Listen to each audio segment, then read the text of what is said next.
नमस्कार दोस्तों, एपीजीएस में आपका स्वागत है। दोस्तों, अगर वीडियो अच्छा लगे तो लाइक और सब्सक्राइब जरूर करें और अपने दोस्तों के साथ शेयर करिए। ठीक, आइए आज हम लोग एनसीईआरटी का क्लास 7 का हिस्ट्री देखते हैं। ठीक, कहा गया कि हजारों वर्ष के दौरान हुए परिवर्तनों की हड़ताल के बारे में हम लोग पढ़ते हैं। ठीक, कि हजारों वर्ष के दौरान हुए परिवर्तनों की हड़ताल कैसे होता है और क्या होता है। ठीक, ये चित्र दिया गया है। ठीक, मानचित्र 1 और 2 पर नज़र डालिए। मानचित्र 1 अरब भूगोलवेत्ताओं अल इंदरिसी ने 1154 में बनाया था।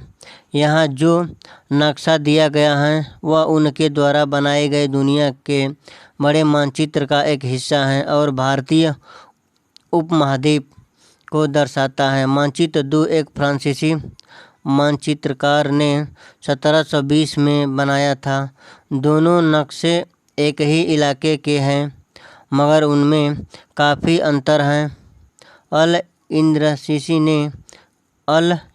इंद्रसीसी के नक्शे में भारतीय भारत, दक्षिण भारत उस जगह है जहां हम आज तक भारत ढूंढेंगे और श्रीलंका का द्वीप ऊपर की तरह है। जगहों के नाम अरबी हैं। ठीक, आइए हम लोग देखते हैं। दिए गए हैं और उनमें कुछ जाने पहचाने नाम भी हैं, जैसे कि उत्तर प्रदेश का कन्नौज मानचित्र 2 पहले मानचित्र के बनाने के लिए लगभग 600 वर्ष बाद बनाया गया। इस कालावधि में उपमहाद्वीप के बारे में सूचनाएं काफ़ी बदल गई थी। ठीक, जो नक्शा हमें ज़्यादा परिचित लगेगा उसमें विशेष तटीय इलाकों के बारीक ब्यौरे देखकर आश्चर्य होता है। यूरोप के नाविक तथा व्यापारिक अपनी समुद्र यात्रा के लिए इस नक्शे का इस्तेमाल करते थे, देखिए अध्याय 6। ठीक, लेकिन अब भारतीय इलाकों पर नज़र डालें। क्या उनमें भी इतने ही ब्यौरे हैं जितने समुद्र तट वाले हिस्से में हैं? गंगा के मार्ग को देखें, इसके किस तरह से दर्शाया गया है। इस मानचित्र में तटीय और भारतीय इलाकों के बीच ब्यौरा और बारीकी का जोर अंतर है। ठीक, आपके ख्याल में उसका कारण क्या है? आइए हम देखते हैं। इतनी ही महत्वपूर्ण एक और बात है कि दूसरे युग तक मानचित्र अंकन का विज्ञान भी बहुत बदल गया था। ठीक, इतिहासकार जब बीते युगों के दस्तावेजों, नक्शों और लेखकों का अध्ययन करते हैं तो उनके लिए उन सूचनाओं के संदर्भों और उनकी विभिन्न ऐतिहासिक पृष्ठभूमियों का ध्यान रखना जरूरी होता है। ठीक, नई और पुरानी शब्दावली के बारे में हम लोग पढ़ते हैं। ठीक, नई और पुरानी शब्दावली के बारे में हम लोग पढ़ते हैं। ठीक, अगर समय के साथ साथ सूचनाओं के संदर्भ बदलते हैं तो भाषा और अर्थों के साथ क्या होता है? ऐतिहासिक अभिलेख कई तरह की भाषाओं में मिलते हैं और ये भाषाएं भी समय के साथ साथ बहुत बदलती हैं।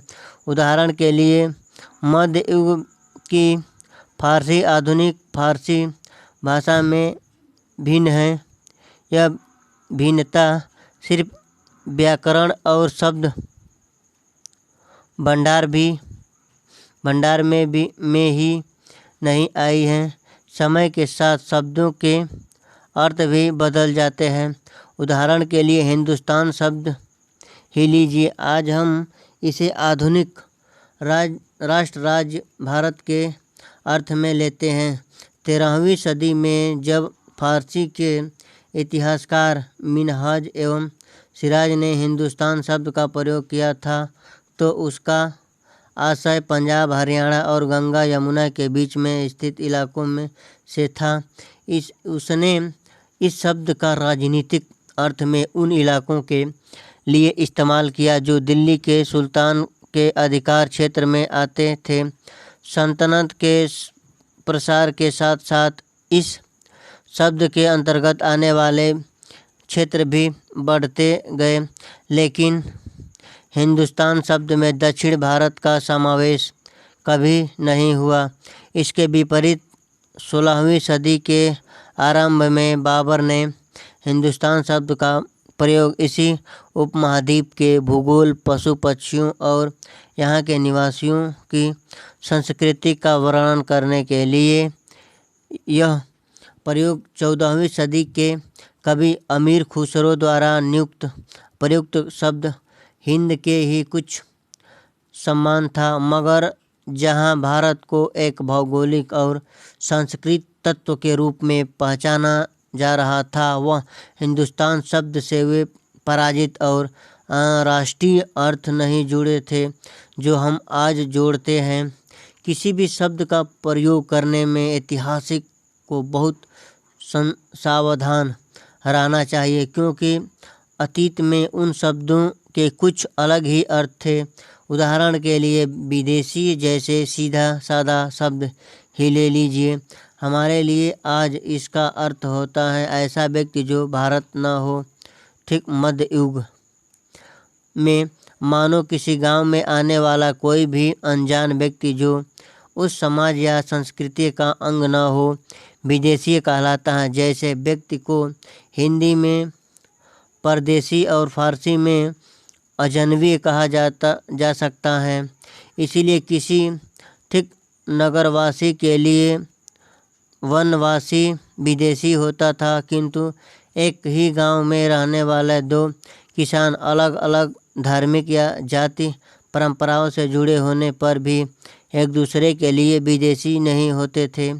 इतिहासकार और उनके स्रोत।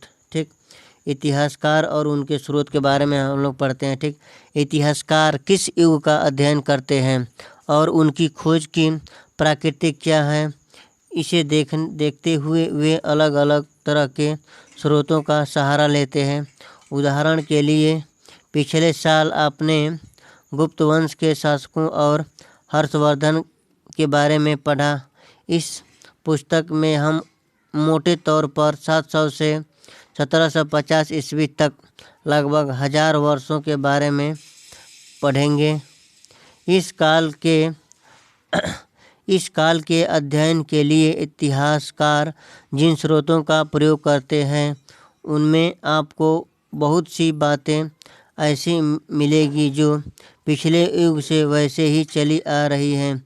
इतिहासकार इस काल के बारे में सूचना इकट्ठी करने के लिए अभी भी सिक्कों, शिलालेखों, स्थापत्य, भवन निर्माण कला तथा लिखित सामग्री पर निर्भर करते हैं, पर कुछ बातों पहले से काफ़ी भिन्न भी हैं।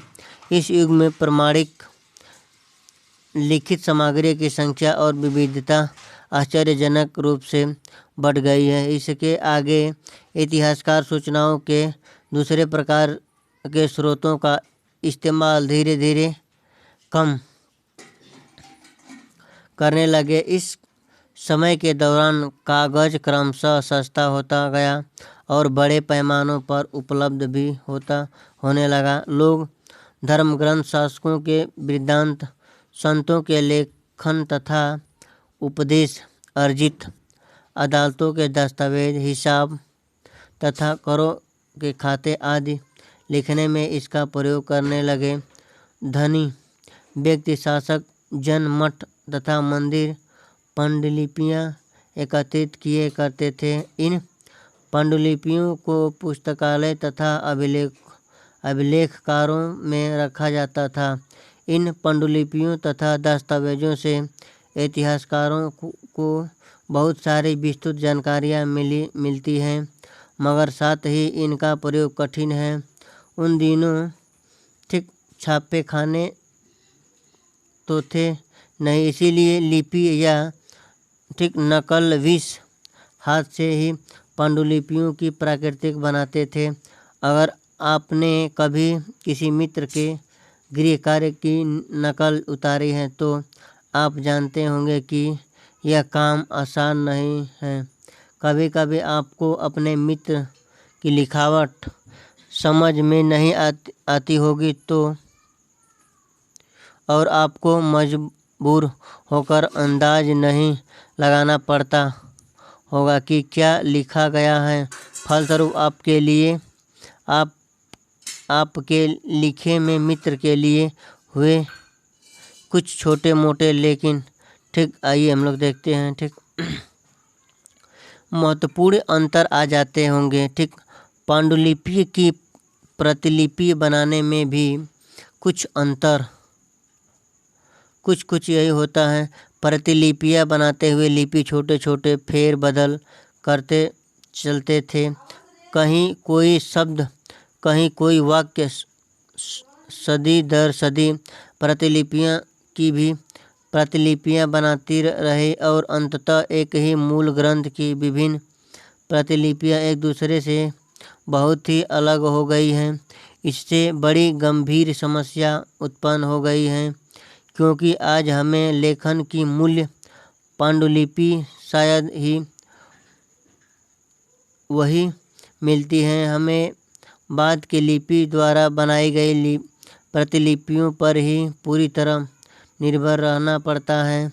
इसीलिए इस बात का अंदाज लगाने के लिए कि मूलतः लेखन ने क्या लिखा था, इतिहासकारों को एक ही ग्रंथ में विभिन्न प्रतिलिपियों का अध्ययन करना पड़ता है। कई बार लेखक स्वयं भी समय समय पर अपने मूल वृत्तांत में संशोधन करते रहते थे। 14वीं शताब्दी के इतिहासकार, ठीक, जियाउद्दीन बर्नी ने अपनी वृत्तांत पहली बार 1356 में और दूसरी बार इसके 2 वर्ष बाद लिखा था। दोनों में अंतर है, लेकिन 1971 तक इतिहासकारों को पहली बार वाले वृत्तांत की जानकारी की नहीं थी। यह पुस्तकालयों के विशाल ग्रहों में कहीं दबा पड़ा था। ठीक, नए सामाजिक और राजनीतिक समूह के बारे में हम लोग पढ़ते हैं। ठीक, नए सामाजिक और राजनीतिक समूह के बारे में हम लोग पढ़ते हैं। ठीक, सन 700 और 1750 के बीच के हजारों वर्ष का अध्ययन इतिहासकारों के आगे भारी चुनौती रखता है।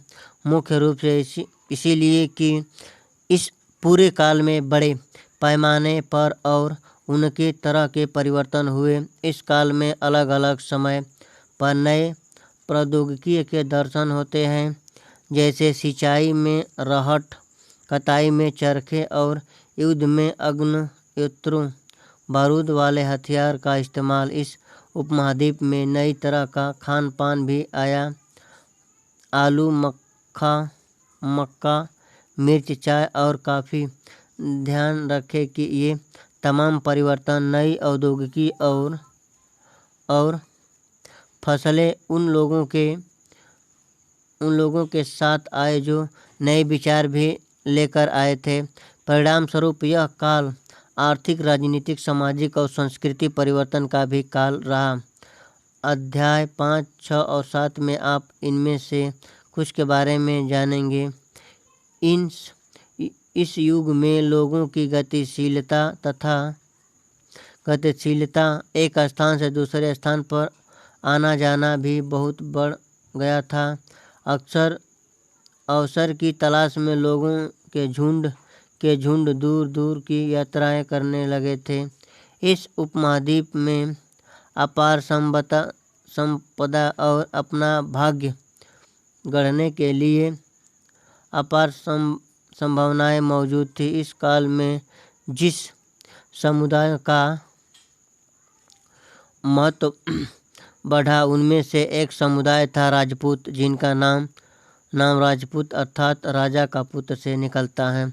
8वीं से 14वीं सदी के बीच यह नाम आमतौर पर योद्धाओं के उस समूह के लिए उपयुक्त होता था जो क्षत्रिय वर्ण के होने का दावा करते थे।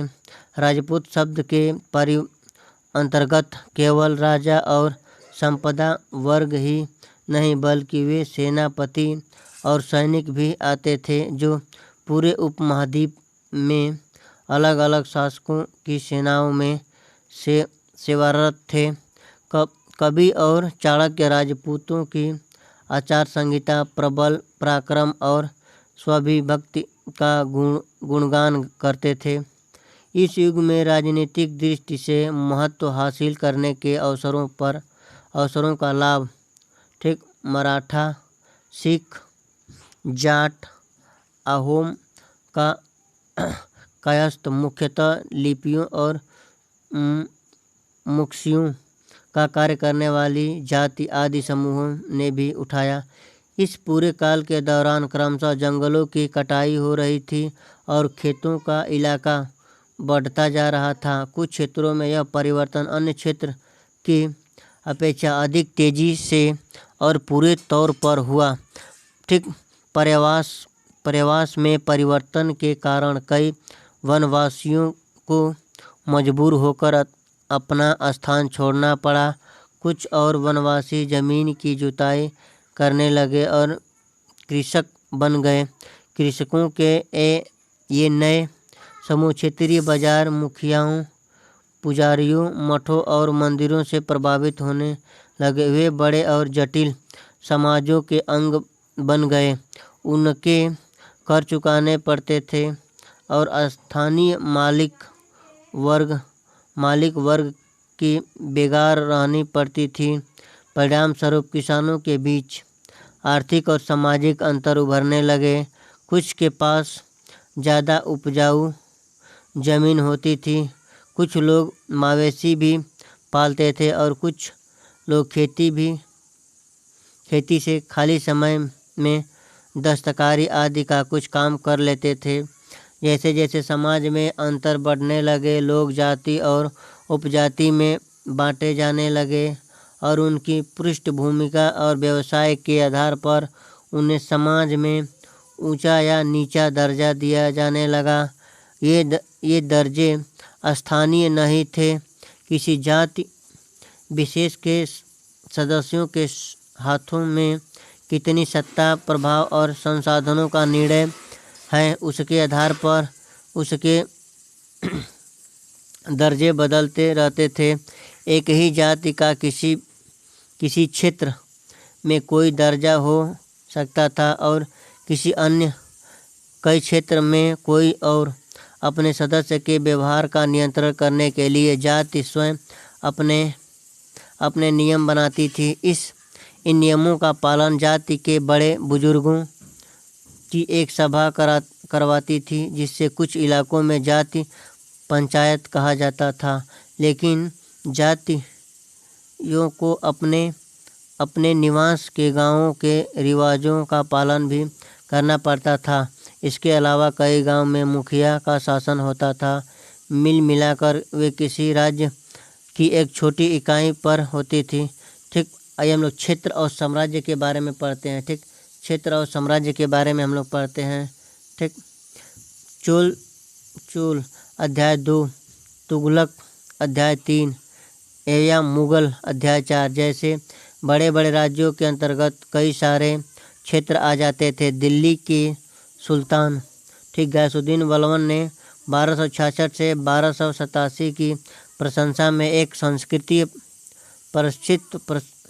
परिचित्व के उदाहरण के लिए अध्याय 2 देखिए में उसे एक विशाल साम्राज्य का शासक बताया गया, जो पूर्व में बंगाल गौड़ से लेकर पश्चिम में अफगानिस्तान के गजनवी का तक फैला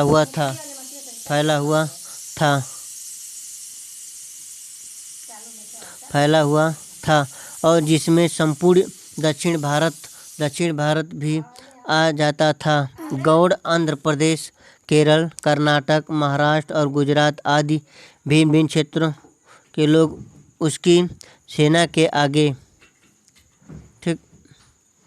पलायन कर जाते थे। इतिहासकार विजय अभियान के इन दावों को अति शक्तिपूर्ण मानते हैं। साथ ही वे यह समझने की कोशिश भी लगे रहते हैं कि शासन लोग इस उपमहाद्वीप में भिन्न भिन्न भागों पर अपने अधिकार का उल्लेख क्यों करते हैं। भाषा और क्षेत्र।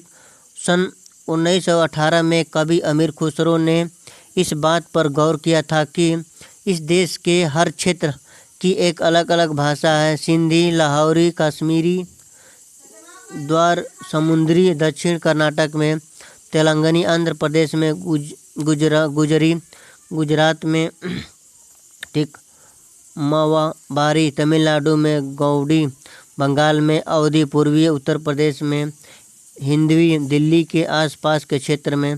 अमीर खुसरो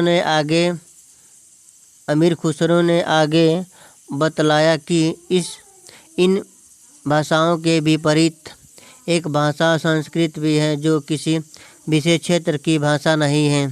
यह एक प्राचीन भाषा है जिसके केवल ब्राह्मण जानते हैं, आम जनता नहीं।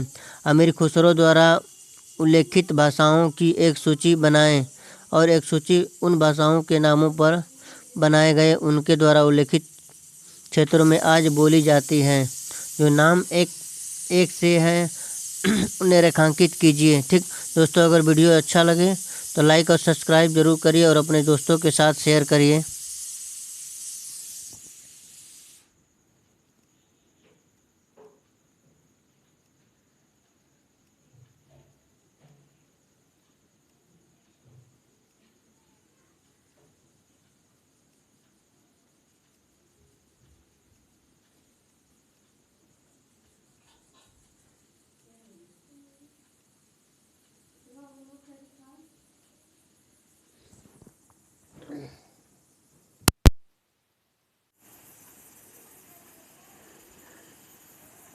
नमस्कार दोस्तों, एपीजीएस में आपका स्वागत है। दोस्तों, अगर वीडियो अच्छा लगे तो लाइक और सब्सक्राइब जरूर करिए और अपने दोस्तों के साथ शेयर करिए। ठीक।